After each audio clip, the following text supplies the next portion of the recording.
And welcome back to the Scarlet to the Land podcast. I'm your host, Cody Croy, of course, joined by Big Jake. How you doing? Good. How are you doing today?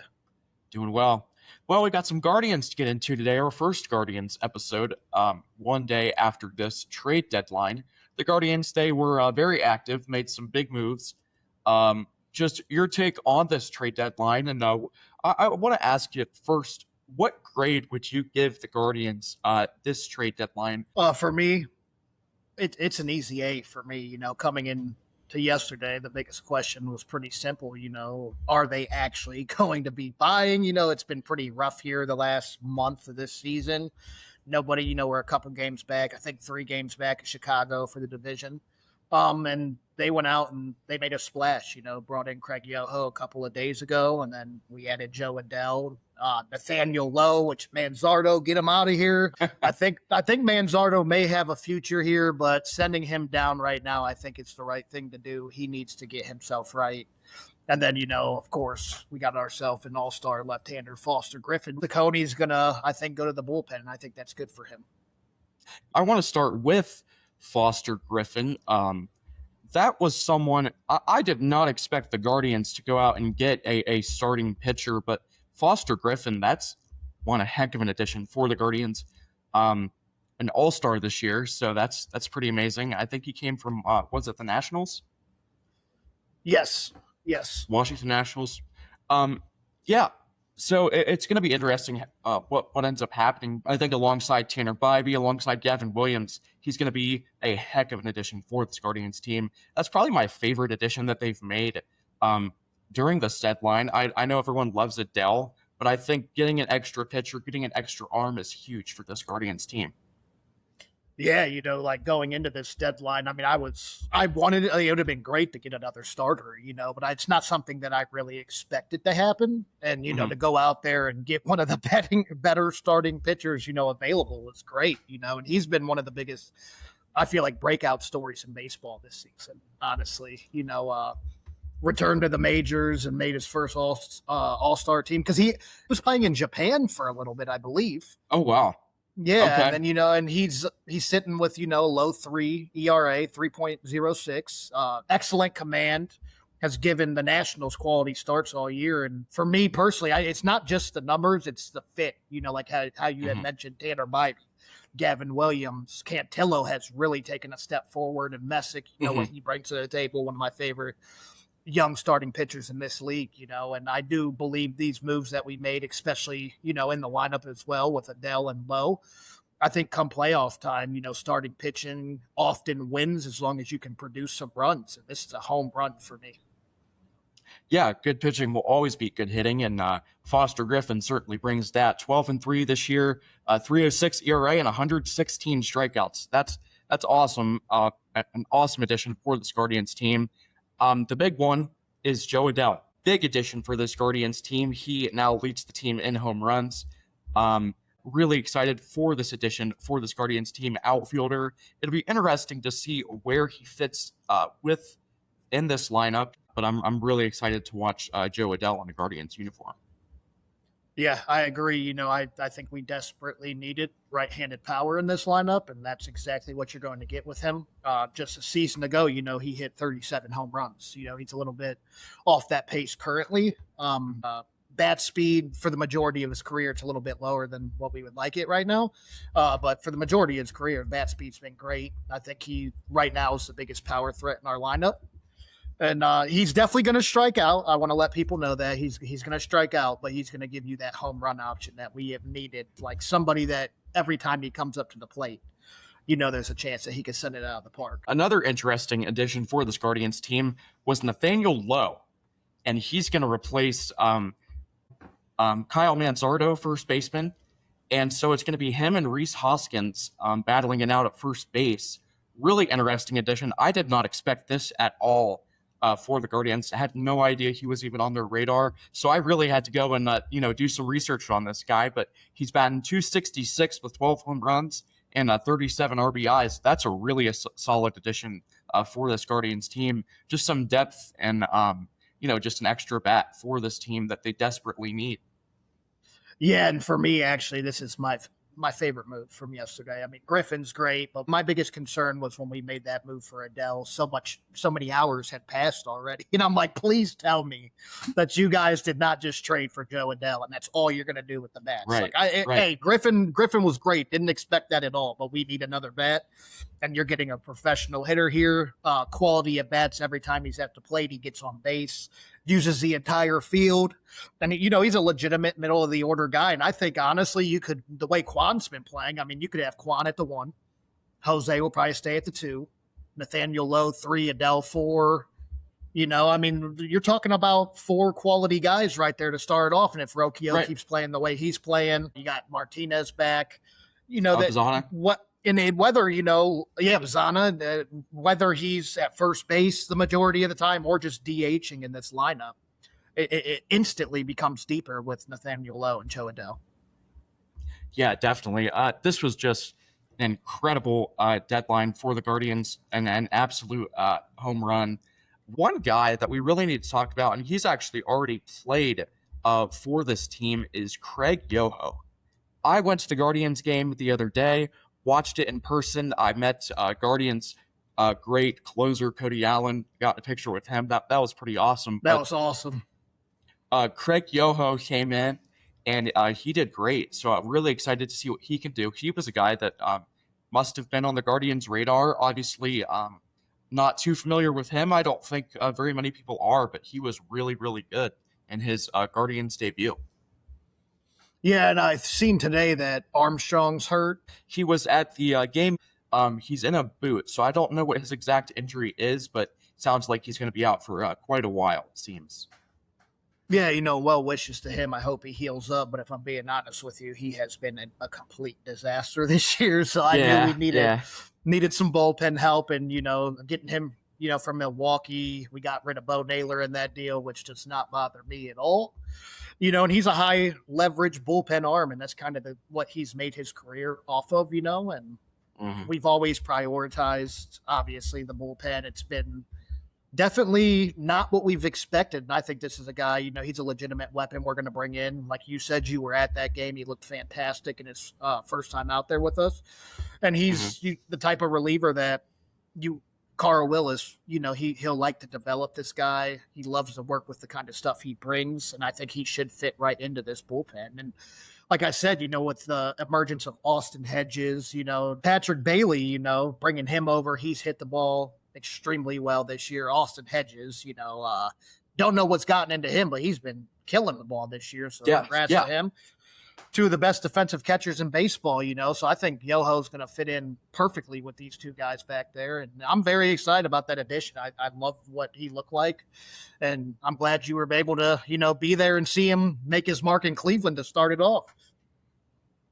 Speaking of the catchers, Bo Naylor was dealt in that trade. I want to talk about some of the Guardians on this team currently. You already kind of alluded to it, but David Fry and Kyle Manzardo optioned to AAA. That's really interesting. 2 guys that, they've had their good moments, but have they had their bad moments. David Fry, postseason hero, a guy that I have always had respect for just because what he's been able to do in clutch moments. He's a guy that made the team a few years ago out of spring training. He was like a 27-year-old rookie. So I respect him, but definitely needs to be better. Kyle Manzardo, he's a guy that came over in a trade. I haven't lost faith in him, but it's been bad, really, really bad. So I don't have a whole lot of faith in David Fry, but with Kyle Manzardo, I still kind of do. What's your read on those guys? Do you see Kyle Manzardo? Can he turn it around, or what are your thoughts on that? Yeah, so just quickly about David Fry here. He's had some big moments. I mean, he's been batting like 100 since May. I'm not too sure with like them maybe trying to put him behind the plate, if that's just gotten in the way of him at the plate, like, batting. I don't know what happened to him this year. And I think, those are 2 guys that this team really counted on this year. You expected David Fry to be David Fry, which that did not happen. And then you expected Kyle Manzardo to take a little bit of a leap from what we've seen last year. and he just didn't put it together this year. It's the patience at the plate for me. He has no control over himself. He swings at everything. I feel like he did have a quote last year. I remember it, and I texted my buddy because I couldn't stand it. But he had talked about, I'm up there to hit home runs, and I just think you have natural power in your swing. That's just not a good way to look at things. So I'm not giving up on Manzardo at all. I just think, going down right now is probably what he needs. And, this is why we went out and got a guy like Nathaniel Lowe. This is a veteran guy. He has pop, but he can use the entire field at the plate. And that's something we need in this lineup right now when we're down 3 games in the division, I believe it is right now. So I think going to Columbus will help him out. Yeah, and I want to talk about that too. Down 3 games in the division, this division race. What do the Guardians need to do with the rest of this season? This final push, and what are your expectations for the rest of this season as they look to either secure a wild card spot or win the division? What do they need to do in order to reach their goals this season? Antonetti made a pretty big message to this entire fan base at the deadline that they were not going to just sit around and wave the white flag. And I think they're going to go after this division. And I think, this is for the time where players need to finish this job. And let's just start with Jose. Obviously, he's been dealing with some injuries this year and hasn't been the player that we're used to. Still hitting the ball really hard, has been kind of unlucky. But at the end of the day, we expect him to kind of start rallying this team, and I 100% believe he will do that. I mean, we were 15.5 games back in July last year. I don't know if I'm a huge believer in Chicago. I mean, credit to them. It's been an amazing turnaround. I think, though, that our biggest struggles have been in the bullpen a lot this year. I think this bullpen will, find it, really. I mean, Gaddis needs to be better. You got Yoho. He looked fantastic in that start. I mean, the bullpen's got to be better, and I think with a guy like Jose, setting that tone, Kwan's been fantastic the last month and a half. He found himself again. So, I think just adding 2 legitimate professionals into this lineup as well will give these guys a boost. We need Rocchio to continue to do what he's doing. Baz, kind of slumping right now, but he'll be back. I'm not worried about him too much. Martinez, on Hills, he's back now, luckily. And I just think that we're in a good spot right now. I think this organization actually has heard the fans, and they're not going to give up, with baseball. We may not even have baseball next year. I just think, we're in a good chance to really make a run at this thing, and I think we're going to do it. I think we'll win this division, and I think with the new additions we made to this team, especially offensively, I think they can win series and make a run at it in October. Not only am I surprised that they seem to be going all in, that's really interesting to me. One person that I thought could have been dealt at this trade deadline was Stephen Kwan. The Guardians, they received a lot of flack for not dealing him at last year's deadline, and he survived again this year. He's had a much better season.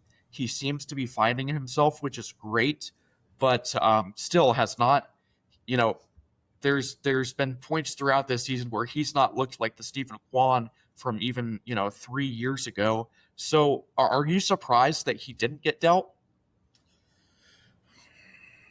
If we were selling, I think they would have dealt it. I kind of expected that because, if we're being honest, this is the best deadline we've had probably since it may have been 2016, 2017, era. So I kind of expected them to do what they usually do, which is absolutely nothing pretty much. So I think, that if we would have been selling and we wouldn't have made a run at it like we did, obviously, yesterday, then I do think he would have been gone. But, when you're buying the way that they bought, these aren't just we want to compete moves. They made some serious additions and they want to make a run at this thing. So I think that's exactly why Stephen Kwan remained in Cleveland. Yeah, we look at this team that I don't think there's a lack of talent. It's just guys that have produced in the past haven't been producing. Jose battled some injuries. Hopefully he can get back to his original form, the player that we know he can be. So it's just a lot of guys that have really just disappointed. But with these new additions, hopefully the Guardians can really turn the corner as the bulk of the season is now here. Hopefully they can put it together and finish the season strong in hopes of getting in the postseason and making a run at it. Obviously, you have to battle the Los Angeles Dodgers, who have made another juggernaut trade once again. Yeah, I mean, what are you gonna do, man? It's clear that baseball, it's not in a great place right now. Something needs to happen. Obviously, I put out a tweet that went absolutely viral, and a bunch of people are beating me up. Even small market guys, which kind of surprised me, because at the end of the day, it's very simple. Yes, like Milwaukee was in to get Skubal as well, but why are these small market teams going to trade, some of their top? I mean, they got, we didn't get rid of anything, is what people kept saying. I mean, it was 2 top 100 prospects. You're not going to find small market teams that are going to want to do that for a rental. Like the Dodgers and these big markets can make these moves and get rid of these quality prospects because they can afford to extend these guys. With teams like Cleveland, Detroit, Milwaukee, we can't, so like it drives me nuts how these big market fan bases are. Oh, like you're going to fault us for trying to win. I don't fault the Dodgers at all. And if I was a fan, I'd be loving every second of it. Obviously, Yeah, I mean, they're doing what they should be doing, but it shows that there's a deep flaw in this game that needs to be addressed. Yeah, I mean, at this point, we expect the Dodgers to, of course, go win their 3rd straight World Series, a three-peat, and that would, the baseball season is kind of already on its way out for next season, but that would absolutely solidify it. And yeah, you can't blame the rich wanting to get richer. The point in this game is to go win. The point of this game is to go win World Series, and you can't blame Tarek Skubal for wanting to go win a World Series. But the Dodgers, they've done it again, and they're going to be the villains of baseball. They're probably going to end next year's baseball season with this argument that is most certainly going to happen. What do you expect the outcome of that to be, and what do you make of this as baseball is clearly going to change? Yeah, so I don't even think the Dodgers have to win it. I think that move was enough. I don't think we're going to have baseball next year. I don't expect a salary cap because the players, they pretty much play for us, and they want their money, and I don't blame them for that. But there needs to be a salary floor. It's unreal how these teams can spend the way they do. We can't. I know that. I'm not asking for even a top 15 payroll. But I mean, give me something, man. Like under $100 million each year, it's just not. You can't win that way, and that's why I do give the Guardians a ton of credit for like what they continue to do in this league. I mean, almost a yearly playoff team, pretty much. With one of the lowest payrolls in baseball, you got a guy like Jose Ramirez that probably left $150 million on the table to stay here. Our owner should be spending more money to give us a legit chance to win. And I think a salary floor will change that, and that's what I expect to happen. That's been an argument among a lot of fans. Some people, they stress the salary cap a little bit more, and some people stress the salary floor.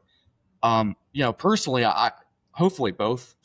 Yeah. But if it came down to one, I'm thinking, a salary floor would definitely help all the small market teams realize, like, hey, we got to spend this money because the other, it's not going to change what the Dodgers are doing.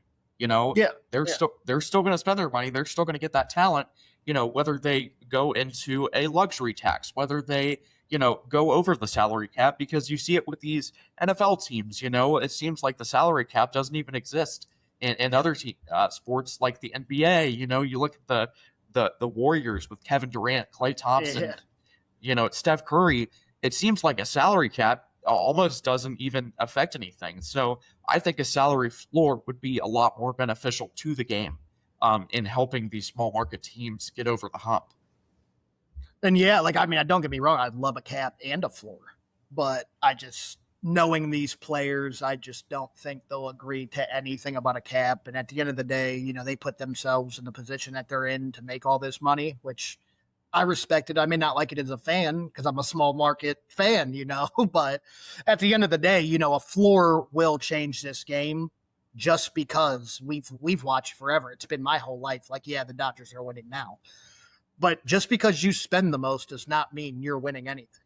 I mean, we've seen the Yankees spend a whole lot of money and they can't win nothing, which is beautiful. I like the Dodgers a lot more than I like the Yankees. I hate the Yankees. If you're a Cleveland fan, you hate the Yankees. I mean, if you're a baseball fan and you're not a Yankees fan, then I think you hate the Yankees. And yeah, with guys like Judge, Stanton, Garrett Cole, they've not been able to get over the hump, but they've not been able to win a World Series in years. So it definitely doesn't guarantee you anything, but it certainly does help. Yeah, I mean, with just the floor alone, I mean, like I said, I could go all day about Jose taking that pay cut. I would almost bet you'll never see a player like Jose Ramirez take that kind of discount to stay in Cleveland. Lindor didn't, so yeah, exactly. I mean, another star, So. And I don't even diss on these guys that don't, do. I mean, obviously you're going to want that money. But I do also think Cleveland is a fantastic city that a lot of people just beat up on. We've made a lot of renovations downtown. Cleveland has been amazing this last decade. I spent a lot of time there when I was still living there. I had, season ticket packages for the Guardians, Indians at the time. It's a beautiful city, and Jose fell in love with it, which is why he did that. But for an owner to watch him do that and continue to have the lowest payroll, if not in the bottom three, the lowest overall, is just unacceptable to me, which is why I think a floor will change this game drastically. I agree. I want to thank all of you for tuning into the Scarlet to the Land podcast. Go Guardians, go Browns, go Cavs, and whatever team we root for. Go Buckeyes, go Cleveland, all Ohio, baby.